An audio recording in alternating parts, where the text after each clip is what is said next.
Assalamualaikum warahmatullahi wabarakatuh. Mari kita lanjutkan topik kita tentang negosiasi dan resolusi konflik. Kali ini kita akan membicarakan masalah etika. Ini suatu topik yang kalau saya pribadi bisa bilang ini adalah topik yang paling berat dalam kelas kita. Kenapa? Karena etika sama negosiasi itu sebenarnya agak nggak nyambung ya. Kenapa? Karena negosiasi itu selalu bicara di ranah yang secara etika itu abu-abu. Etis yang enggak etis juga enggak juga gitu. Jadi negosiasi itu penuh dengan sesuatu yang perlu dipertanyakan bab etikanya ya karena memang nature-nya negosiasi sendiri ya, karena memang negosiasi itu terutama yang tipe-tipe distributif itu kan memang tujuan kita bagaimana kita bisa mendapatkan apa yang kita inginkan dan mengalahkan lawan gitu. Jadi kadang taktiknya, strateginya itu penuh dengan hal-hal yang secara etika dipertanyakan. Apalagi kalau kita bicara negosiasi di ranah bisnis. Membicarakan bisnis dan etika itu juga sebenarnya hal yang agak nggak nyambung juga gitu, karena bisnis itu orientasinya adalah mencari profit sebanyak-banyaknya ya, dan kadang menggunakan cara-cara yang secara etika itu juga dipermasalahkan gitu. Itu Anda mungkin kalau ambil mata kuliah etika bisnis mungkin bisa membahas etika dari sudut pandang bisnis, tapi kali ini kita akan membahas etika dari sudut pandang negosiasi. Pertama-tama mari kita berkenalan terlebih dahulu. Jadi sama seperti slide-slide sebelumnya, kita mulai dengan membicarakan definisinya dulu. Apa sih etika itu? Jadi mungkin saya tidak akan terlalu banyak membahas masalah definisi di sini, karena kalau Anda ingin mengetahui etika secara lebih komprehensif, di mata kuliah etika bisnis itu dibahas lebih komprehensif lagi, lebih lengkap lagi daripada di mata kuliah negosiasi. Cuma kita harus menyepakati terlebih dahulu apa definisi etika itu, agar nanti ke depannya kita pada saat membicarakan etika lebih mudah. Nah, untuk membicarakan etika itu tidak terlepas dari moral ya, jadi kita perlu mengetahui terlebih dahulu moral itu apa. Moral ini adalah kepercayaan atau keyakinan seseorang mengenai baik dan buruknya sesuatu. Nah, moral setiap orang itu kan berbeda-beda ya. Ada orang yang menganggap bahwa berbohong dengan tujuan baik itu tidak apa-apa, itu baik-baik saja gitu. Tapi ada juga orang yang menganggap bahwa berbohong apapun alasannya itu adalah perbuatan yang buruk. Jadi moral setiap orang itu berbeda-beda. Kalau misalnya mereka tidak berinteraksi itu tidak masalah. Tapi kalau misalnya mereka bertemu pada situasi tertentu, contohnya pada saat mereka bernegosiasi, ada pihak A yang punya moral berbeda dengan pihak B. Nah, ini bisa jadi masalah. Mereka harus melihat situasinya ya. Mereka harus berproses untuk menciptakan yang namanya konsensus atau kesepakatan mengenai baik atau buruknya sesuatu, karena moral mereka berbeda-beda. Nah, proses inilah yang disebut dengan etika.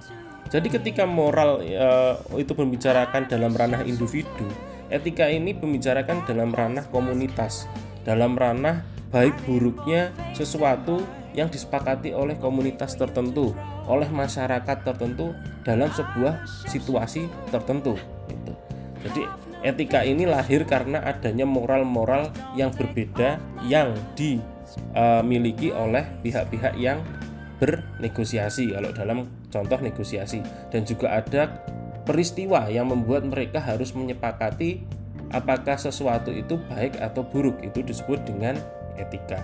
Nah, satu lagi, etika itu juga berbeda dengan legal aspek atau hukum ya, gampangnya atau hukum. Jadi banyak orang berkata bahwa etika dan hukum itu berada dalam ranah yang sama, yaitu menentukan baik dan buruknya peristiwa dalam sebuah komunitas tertentu. Cuma berbeda.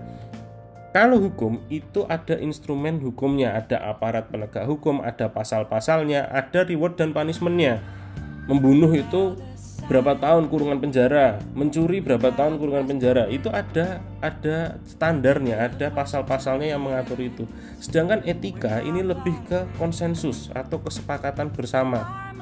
Pada saat Anda menyepakati suatu peristiwa negosiasi misalnya ya, negosiasi itu baik, belum tentu di peristiwa yang lain itu juga baik. Kalau hukum, pada kondisi apapun, misalnya terpaksa mencuri karena kondisi ekonomi, atau terpaksa mencuri karena memang punya niat jahat, terpaksa mencuri karena ada gangguan mental, hukumnya tetap sama, pasalnya tetap sama. Mereka akan dijerat pasal tentang pencurian gitu. Jadi ada perbedaan antara hukum dan etika yang perlu Anda ketahui. Kalau etika kita membicarakan mengenai baik atau buruknya segala sesuatu.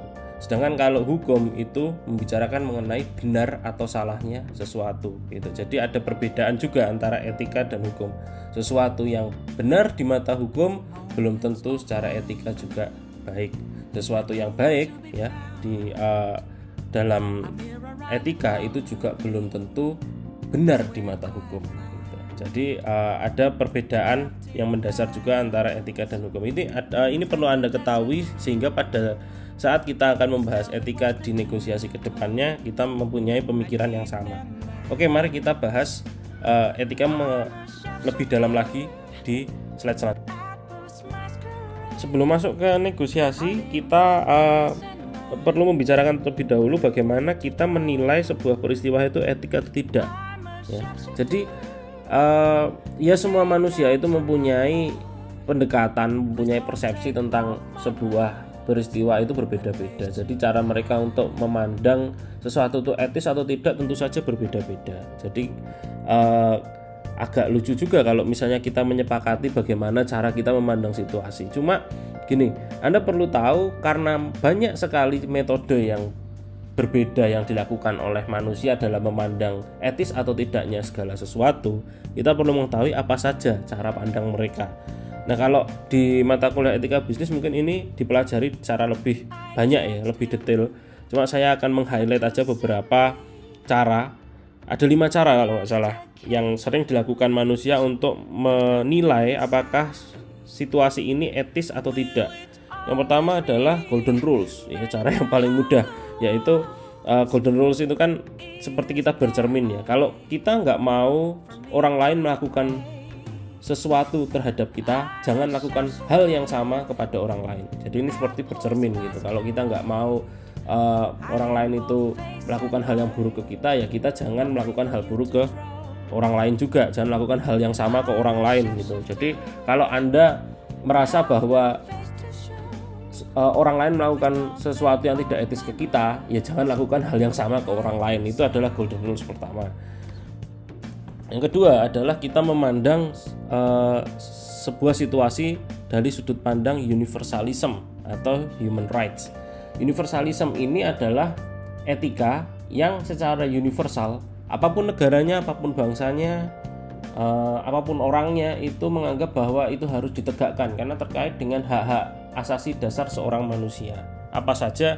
Kalau di Universal Declaration of Human Rights, ya ini sudah saya tampilkan di slide, ada 5 hal yang jangan sampai ternodai, jangan sampai hal ini tidak terpenuhi pada saat Anda melakukan sesuatu. Ya kalau di ranah negosiasi, pada saat Anda bernegosiasi, jangan sampai 5 hal ini tidak dipenuhi. Kalau salah satunya tidak terpenuhi, berarti Anda telah melakukan situasi yang tidak etis. Apa saja sih?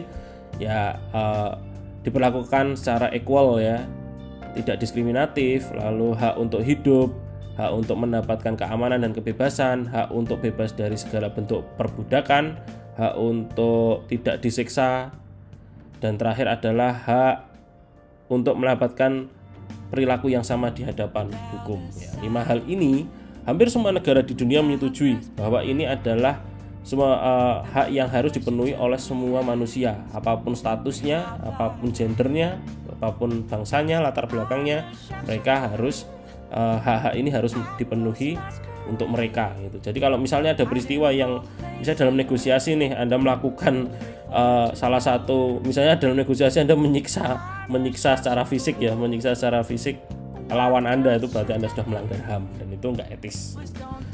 Yang ketiga yaitu kita memandang segala sesuatunya itu dari sudut pandang utilitarianism, yaitu ini kita lihat outcome-nya ya. Jadi kalau Anda bernegosiasi, Anda lihat outcome-nya. Jika outcome-nya atau luarannya itu memberi keuntungan yang lebih banyak bagi pihak-pihak yang terlibat di dalamnya, maka itu bisa disebut etis. Jadi kalau ini sebenarnya dilihatnya lebih ke faktor-faktor ekonomi ya. Kalau misalnya Anda memutuskan sesuatu, lalu sesuatu itu bisa memberi keuntungan untuk orang banyak, maka itu disebut dengan etis. Agak lucu juga sebenarnya kok bisa kayak gitu. Ini kan bisa membuat orang jadi menghalalkan cara-cara tertentu untuk mendapatkan sesuatu yang lebih menguntungkan mereka gitu. Cuma harap diingat bahwa keuntungannya adalah keuntungan kolektif, bukan keuntungan pribadi. Jadi kalau misalnya Anda mendapatkan sesuatu untuk keuntungan pribadi, itu secara utilitarianisme ya nggak bagus juga ya. Jadi memberi keuntungan untuk semua pihak yang terlibat. Kalau misalnya hal itu bisa memberi keuntungan kepada semua pihak yang terlibat, maka itu disebut dengan etis. Yang terakhir, berarti ada 4, enggak 5, ada 4 berarti. Yang terakhir adalah justice atau keadilan. Sesuatu itu bisa dianggap etis jika besar apa yang Anda dapatkan itu sama seperti apa yang telah Anda korbankan. Jadi kalau misalnya Anda bekerja secara dalam waktu 10 hari gitu ya, dan per hari dapat gaji 1 juta. Kalau misalnya di akhir Anda bekerja Anda mendapatkan gaji 10 juta, itu berarti sudah adil. Karena apa yang Anda korbankan, Anda bekerja 10 hari, itu Anda mendapatkan imbalan yang sama. Jika Anda melakukan sesuatu, misalnya Anda cuma bekerja selama 2 hari tapi dapat gaji 20 juta, sedangkan rekan Anda bekerja 10 hari dapat gaji yang sama 20 juta, itu nggak adil. Secara justice, secara keadilan, secara prinsip keadilan itu nggak etis. Jadi kalau kita membicarakan etika dalam ranah keadilan, itu harus dilihat dulu pengorbanan dan apa yang kita dapatkan. Nah, kalau misalnya itu equals atau imbang, maka itu dianggap adil secara justice. Jadi ini adalah empat kriteria yang bisa kita lakukan untuk menilai segala situasi itu etis atau tidak. Nah, dengan menggunakan 4 kriteria ini dan definisi etika tadi, kita akan membahas negosiasi. Di sini kita akan melihat bahwa negosiasi itu penuh dengan hal yang abu-abu.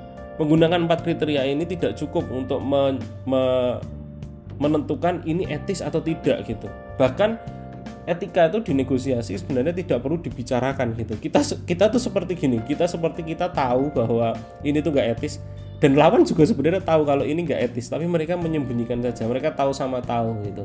Kalau oke, kita main di ranah yang memang abu-abu gitu. Nah, kalau kita membicarakan etika dalam bernegosiasi ya, itu sebenarnya kita membicarakan hal yang sifatnya abu-abu ya. Jadi karena negosiasi itu memang penuh dengan hal-hal yang secara etika dipertanyakan gitu. Kenapa kok bisa seperti itu? Karena harap diingat bahwa negosiasi itu lahir dari sebuah konflik kan. Ada perbedaan interest, perbedaan kepentingan antara Anda dengan lawan Anda. Otomatis, satu, Anda ingin apa yang Anda inginkan itu tercapai dan lawan setuju akan hal itu. Yang kedua, untuk membuat lawan setuju, Anda harus mengalahkan lawan Anda gitu. Anda harus membuat lawan Anda berada di pihak Anda. Nah, nature yang seperti itu, keadaan yang seperti itu membuat kadang banyak orang menggunakan trik-trik tertentu, taktik-taktik tertentu yang secara etika itu memang dipertanyakan. Cuma gini, memang benar bahwa semua orang ingin berperilaku etis gitu. Semua orang ingin dianggap sebagai orang yang baik oleh orang lain. Dengan salah satu caranya ya dengan melakukan perilaku yang dianggap beretika. Cuma harap diingat bahwa dalam negosiasi itu ada dilema kalau Anda ingin berperilaku etis. Yang pertama adalah dilema mengenai kepercayaan. Kalau Anda terlalu percaya pada orang lain pada saat Anda bernegosiasi, itu bagus ya. Anda mempunyai kepercayaan yang besar pada orang lain, itu secara etika bagus, etika apapun. Cuma dalam kondisi negosiasi, kalau misalnya Anda terlalu percaya pada orang lain, maka kemungkinan Anda dimanipulasi atau dibohongi orang lain itu juga besar. Ya kalau misalnya orang lain juga percaya pada Anda, lawan negosiasi Anda itu percaya pada Anda. Kalau dia melakukan hal yang sebaliknya, tidak percaya pada Anda, dan dia memberi informasi yang bohong pada Anda, dan Anda percaya saja, itu juga berakibat buruk pada Anda. Anda bisa kalah, Anda bisa tertipu. Jadi ada dilema gitu, Anda ingin percaya pada orang lain, tapi kok dalam situasi negosiasi kayaknya kalau kita terlalu percaya pada orang lain itu nggak bagus juga. Nah, dilema yang kedua adalah dilema mengenai kejujuran. Anda sendiri ingin berperilaku jujur, ingin berkata apa adanya. Tapi kalau misalnya Anda berperilaku jujur pada saat bernegosiasi, terlalu jujur, maka orang lain akan membuat suatu konsensus atau suatu kesepakatan yang justru akan merugikan Anda gitu. Contohnya gini, kalau misalnya Anda ingin menjual mobil seharga 50 juta gitu. Anda ingin jual dengan harga 60 juta. Lalu Anda bilang ke calon pembeli, "Pak, saya ingin menjual mobil saya seharga 60 juta. Tapi mobil saya ini aslinya harganya 50 juta loh, Pak. Jadi saya ambil untung 10 juta." Kalau pembeli tahu Anda berkata seperti itu, ya dia tidak mau lah membeli mobil itu seharga 60 juta. Karena dia tahu harga asli mobil itu cuma 50 juta. Ya. Jadi kalau Anda terlalu jujur juga dalam sebuah negosiasi juga nggak baik juga.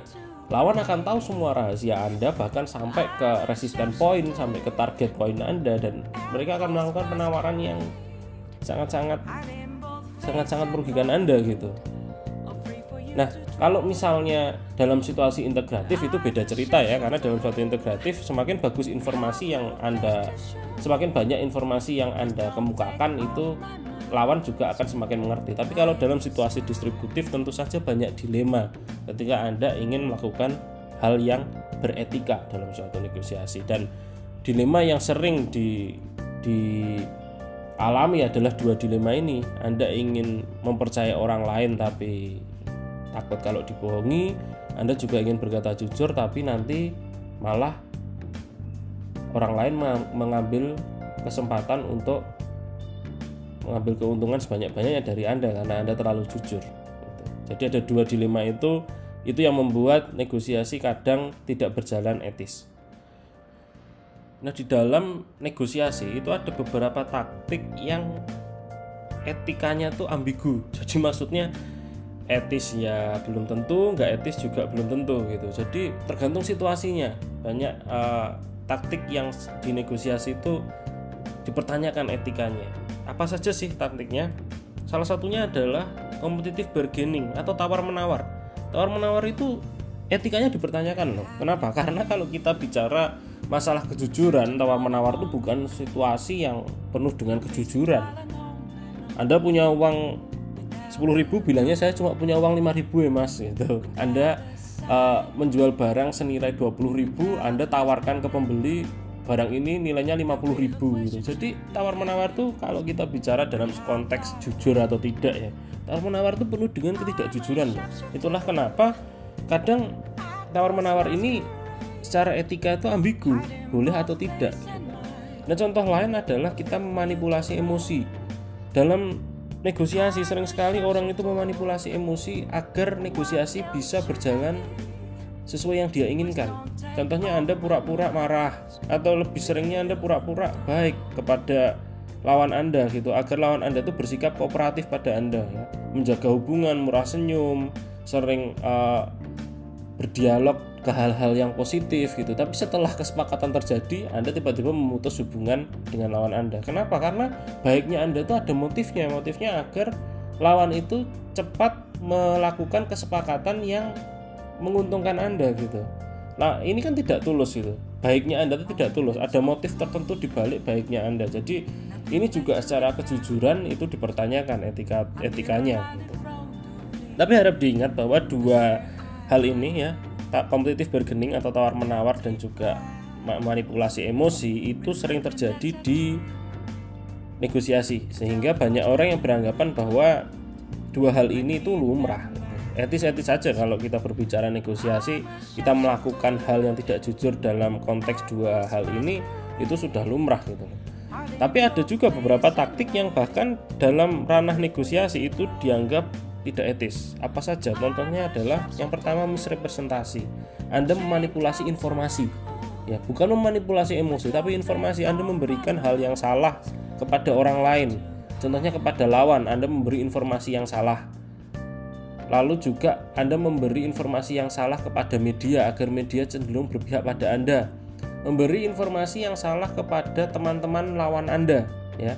Jadi Anda main belakang nih, Anda bilang ke teman-teman lawan Anda kalau lawan Anda itu orangnya buruk dan lain-lain, agar teman-teman lawan Anda itu kehilangan kepercayaan pada lawan Anda gitu. Itu juga nggak bagus. Nah, ini bahkan dalam negosiasi hal-hal seperti ini itu tidak boleh. Lalu ada taktik lain, yaitu menggunakan atau mencari informasi secara inappropriate atau secara tidak pantas. Jadi kan terutama pada situasi distributif, ya, negosiasi bertipe distributif, Anda harus mencari informasi karena lawan menutup-nutupi informasi itu, ya. Jadi Anda harus mencari informasi yang dimiliki oleh lawan. Nah, kadang cara mencari informasinya itu tidak baik, nyogok, menggunakan mata-mata, ya. Jadi kalau bisa sering itu perusahaan-perusahaan besar itu dia menggunakan mata-mata, pura-pura jadi karyawan di perusahaan lawan gitu, terus mengambil data-data penting perusahaan gitu. Itu juga nggak bagus. Hacking contoh lainnya kalau kita bicara dunia teknologi informasi. Jadi mengambil informasi tanpa seizin yang punya itu juga bahkan di negosiasi itu dianggap tidak etis. Yang terakhir adalah teknik bluffing. Bluffing ini adalah menakut-nakuti lawan, ya. Anda tidak punya, misalnya Anda bilang kalau saya itu backingannya perusahaan-perusahaan besar loh, padahal enggak gitu. Ini cuma untuk membuat lawan takut, mengintimidasi lawan, tapi dengan intimidasi yang palsu. Anda aslinya nggak punya backingan itu, tapi Anda bilang kalau saya tuh kenal dengan orang-orang penting loh, saya kenal dengan pejabat negara loh dan lain-lain. Itu teknik bluffing, ya. Teknik yang dibuat untuk mengintimidasi lawan dengan menggunakan kebohongan. Nah, 3 teknik yang saya warnai merah ini bahkan dalam negosiasi sering dianggap tidak etis. Jadi taktiknya banyak juga yang ternyata banyak juga yang ambigu, ya, yang secara etis atau tidak itu dipertanyakan. Tapi banyak orang sepakat bahwa kalau hanya tawar-menawar atau memanipulasi emosi itu dalam negosiasi itu biasa. Gitu. Nah, kalau ditanya kenapa kok banyak negosiator melakukan hal-hal yang tidak etis gitu. Yang pertama harap diingat bahwa kalau kita lihat contoh-contoh di slide sebelumnya tadi, sebenarnya kita bisa mengambil kesimpulan bahwa tindakan yang ambigu secara etika dalam negosiasi itu kebanyakan ada di ranah berkata jujur atau tidak gitu. Ini terkait dengan karena negosiasi itu informasi sangat penting, kadang orang memanipulasi informasi, berkata tidak jujur atau tidak gitu. Nah, kenapa kok orang melakukan taktik-taktik yang tidak jujur gitu? Atau sering disebut dengan deceptive taktik? Ini ada banyak alasan, ada beberapa alasan sebenarnya. Yang pertama terkait dengan power gitu. Mereka ingin mendapatkan power yang lebih besar. Kita kemarin sudah mendiskusikan power, ya, di pertemuan minggu lalu, yaitu bagaimana sebuah power ini bisa membuat probabilitas seseorang untuk mendapatkan apa yang mereka inginkan itu semakin besar. Nah, bertindak tidak etis itu juga sebenarnya bisa menjadi power. Anda melakukan bluffing, mengintimidasi orang, lama-lama orang itu akan terintimidasi dan menyetujui apa yang Anda inginkan. Itu juga memberi power, biarpun bluffing itu kan tidak jujur. Anda mengintimidasi dengan hal-hal yang sebenarnya Anda tidak miliki gitu. Anda hanya berbohong saja gitu. Tapi kalau hal itu bisa membuat lawan percaya, itu bisa menjadi power gitu. Jadi motif yang pertama adalah tindakan tidak jujur itu memberi Anda power lebih dalam bernegosiasi. Yang kedua, kita menghindari resiko untuk dieksploitasi oleh lawan gitu. Ambil contoh bluffing tadi, ya, kita ambil contoh bluffing lagi. Kenapa kok kadang orang melakukan bluffing itu belum tentu mereka ingin menakut-nakuti lawan loh. Kadang mereka melakukan bluffing agar lawan itu percaya bahwa Anda orang yang seimbang dengan lawan Anda. Itu Anda melakukan bluffing agar Anda dianggap selevel dengan lawan Anda sehingga tidak dieksploitasi, sehingga lawan merasa segan untuk melakukan eksploitasi. Jadi selain kita mencari power untuk mengalahkan lawan, kadang kita juga berperilaku tidak etis untuk menghindari risiko kita dikalahkan atau dieksploitasi oleh lawan. Gitu. Nah, yang ketiga adalah terkait motivasi. kenapa kalau kita berperilaku tidak etis dalam negosiasi? Kadang karena kita termotivasi untuk melakukan itu. Misalnya Anda adalah orang yang sangat-sangat kompetitif, atau lawan Anda itu adalah orang yang sangat Anda benci, atau hal yang Anda inginkan yang diperebutkan oleh Anda dan lawan Anda itu adalah hal yang sangat-sangat penting bagi diri Anda gitu. Sehingga Anda termotivasi untuk mendapatkan itu bagaimanapun caranya. Akhirnya Anda melakukan hal-hal yang tidak etis. Yang terakhir, culture atau budaya ya sedikit banyak, biar bagaimanapun etika itu kan berbeda-beda ya. Ada setiap orang, setiap budaya, setiap orang, setiap bangsa itu punya nilai moral yang berbeda-beda, sehingga etikanya juga berbeda-beda. Kadang ada suatu kultur yang beranggapan bahwa tindakan-tindakan tidak etis di negosiasi itu etis-etis saja, sehingga mereka cenderung melakukan hal-hal seperti itu. Contohnya gini, kalau di agama Islam kejujuran itu kan hal yang sangat penting ya. Kita tahu bahwa kita mempunyai konsep sidik ya, atau berkata benar. Kita juga punya konsep tablik ya, menyampaikan apa yang sebenarnya terjadi gitu. Sehingga kejujuran itu hal yang penting di Islam. Tapi apakah agama lain itu juga punya konsep sedemikian? Kita juga nggak tahu. Nah, kalau di Islam mungkin orang beranggapan bahwa jujur itu adalah sesuatu yang harus dijunjung tinggi, makanya kebohongan itu adalah hal yang tidak etis. Cuma di agama lain atau di budaya lain belum tentu seperti itu. Mungkin ada saja budaya atau agama yang beranggapan bahwa tidak jujur itu it's okay dalam level tertentu. Jadi kultur itu juga mempengaruhi kenapa kok banyak negosiator itu melakukan tindakan-tindakan tidak etis. Ya, 4 hal ini adalah sebab umum yang sering yang sering menjadi alasan kenapa kok orang melakukan tindakan tidak etis dalam sebuah negosiasi. Nah, berperilaku secara deceptif atau unethical ya, tidak jujur dalam sebuah negosiasi itu pasti punya konsekuensi dong. Nah, konsekuensinya ini bisa positif, bisa juga negatif untuk Anda gitu. Jadi biarpun kita berkata bahwa tindakan unethical, tindakan yang tidak jujur, yang tidak etis itu memang tindakan yang negatif, cuma konsekuensinya bisa saja positif gitu. Nah, ini ada 3 konsekuensi yang perlu Anda ketahui ketika Anda melakukan tindakan yang deceptif dalam sebuah negosiasi. Yang pertama terkait dengan efektivitasnya. Apakah ketika Anda bertindak secara tidak etis itu Anda bisa mendapatkan apa yang Anda inginkan atau tidak? Kalau misalnya Anda bisa mendapatkan apa yang Anda inginkan, itu berarti ya secara efektivitas tindakan Anda itu menghasilkan konsekuensi yang positif. Jadi tindakan tidak etis itu bisa saja loh membuat Anda mendapatkan apa yang Anda inginkan. Contohnya Anda melakukan misrepresentasi ya, Anda memberi informasi yang salah ke lawan. Tapi lawan mempercayai itu dan membuat lawan sepakat dengan apa yang Anda katakan. Itu kan positif untuk Anda, luarannya bagus untuk Anda. Sedangkan kalau kita bicara negatif, kalau misalnya lawan tahu bahwa Anda ternyata berbohong, Anda melakukan misrepresentasi, Anda bisa dibawa oleh lawan Anda ke ranah hukum gitu misalnya, sehingga apa yang Anda inginkan tidak tercapai, malah Anda harus berurusan dengan hukum gitu. Itu secara efektivitas menjadi negatif. Lalu konsekuensi yang kedua ini terkait dengan hubungan Anda dengan lawan Anda gitu. Apakah ketika Anda melakukan taktik-taktik yang tidak etis itu lawan Anda hubungannya menjadi positif atau malah sebaliknya menjadi negatif gitu? Ya, kalau sebagian besar kalau misalnya lawan tahu bahwa Anda melakukan tindakan tidak etis, pasti hubungannya akan menjadi negatif. Reaksi lawan akan menjadi negatif. Cuma kadang ada loh kondisi di mana misalnya gini, Anda memanipulasi emosi ya, Anda ingin menjalin hubungan yang baik dengan lawan Anda, sehingga reaksi lawan Anda juga positif gitu. Jadi dengan adanya tindakan bohong Anda memanipulasi emosi Anda, itu membuat lawan malah menyukai Anda gitu, malah memberi reaksi yang positif, konsekuensinya positif pada Anda. Nah, yang ketiga adalah konsekuensi pada diri Anda sendiri.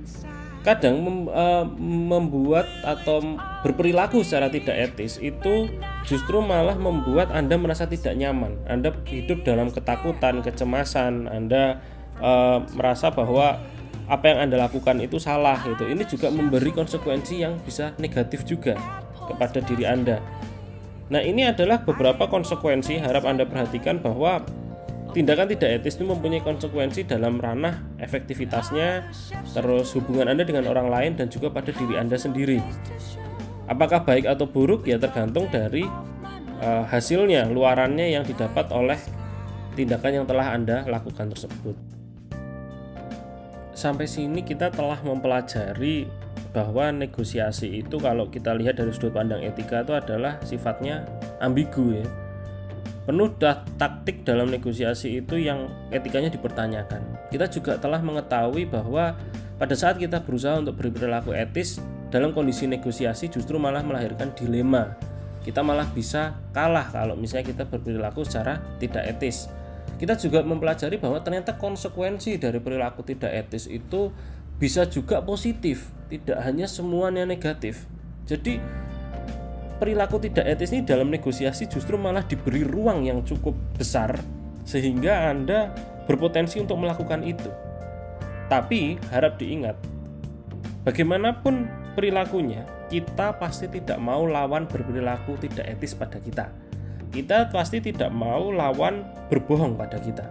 Nah, jadi satu hal yang pasti, kita dalam negosiasi itu biarpun kelihatannya diperbolehkan untuk sedikit berperilaku tidak etis, tapi kita pasti tidak mau untuk diperlakukan secara tidak etis gitu. Nah, terus bagaimana kalau misalnya lawan itu melakukan hal yang tidak etis? Contohnya kalau di negosiasi ya, bagaimana kalau lawan itu melakukan hal yang tidak jujur? Nah, ada beberapa cara agar kita terhindar atau kita mengetahui lah, setidaknya kita mengetahui bahwa lawan itu berbohong. Caranya yang pertama adalah Anda menanyakan sesuatu secara lebih mendetail.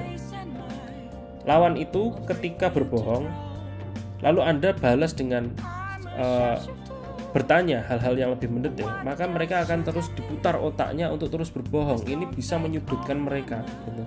Misalnya lawan berbohong kalau misalnya Anda mau beli mobil bekas nih, lalu lawan berbohong kalau misalnya mobil ini kondisinya masih bagus. Anda bisa cari pertanyaan-pertanyaan yang bersifat mendetail sehingga lawan ini akan terus berputar otak untuk berbohong. Masih bagusnya kondisinya seperti apa? Mesinnya bagaimana? Lalu transmisinya bagaimana? Catnya ini kok sudah ada gores-goresan sedikit, ini kenapa gitu. Jadi Anda terus beri pertanyaan kepada lawan sehingga lawan itu akan terus berputar otaknya untuk berbohong. Ini bisa memojokkan lawan. Ini bisa menjadi salah satu alternatif ketika Anda mencurigai atau mengindikasi bahwa lawan telah berperilaku tidak jujur pada Anda. Cara yang kedua adalah Anda bertanya namun dengan cara yang berbeda, cara yang tidak memberi kesempatan bagi lawan untuk berbohong atau kesulitan untuk berbohong.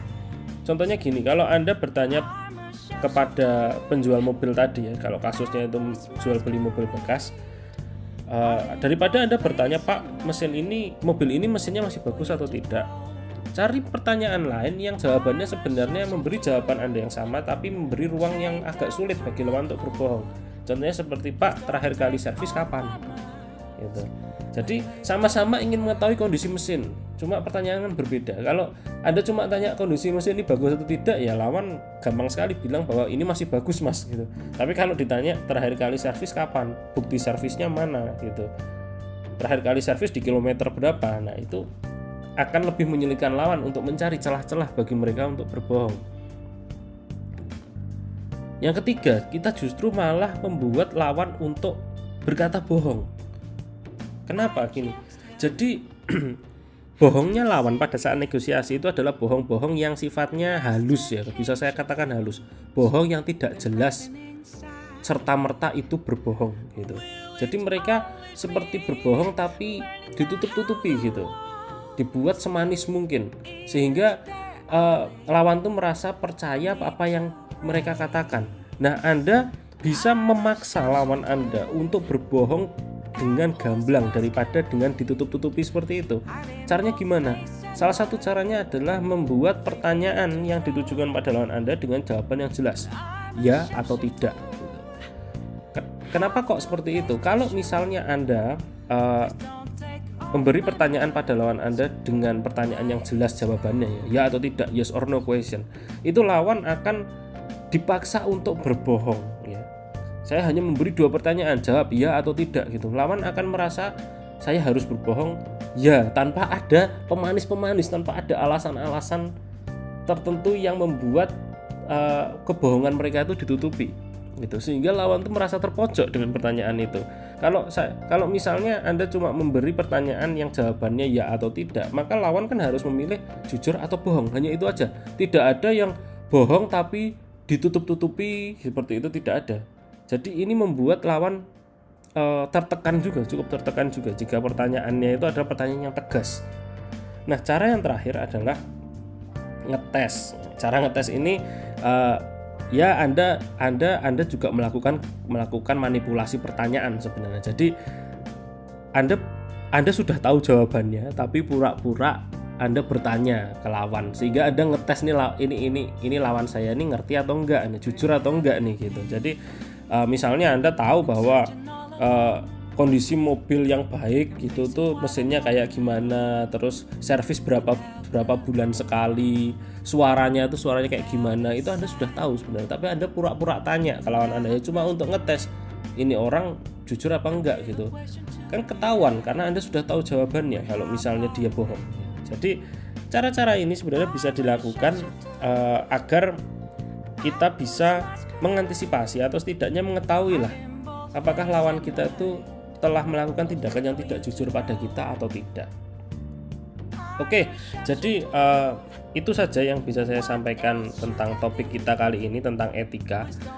Berbicara mengenai etika ini memang adalah hal yang sangat sulit dalam sebuah negosiasi, karena negosiasi penuh dengan tindakan-tindakan yang tidak etis itu tadi. Dan kita berbicara negosiasi, kita berbicara bagaimana kita mengalahkan lawan, bagaimana kita mendapatkan apa yang kita inginkan, bagaimana kita menyelesaikan konflik. Jadi penuh dengan lingkungan yang tidak etis. Ini bukan pelajaran tentang etika, tapi biar bagaimanapun etika juga berpengaruh pada negosiasi. Kenapa? Karena setiap orang itu berusaha untuk terlihat etis, tapi mereka tidak mau kalau dianggap tidak etis dalam sebuah negosiasi. Sehingga kadang perilaku etis atau tidak etis ini juga menjadi topik yang menarik dibicarakan dalam sebuah negosiasi.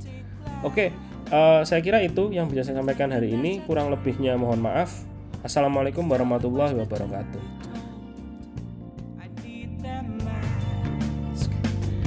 I'm a chef.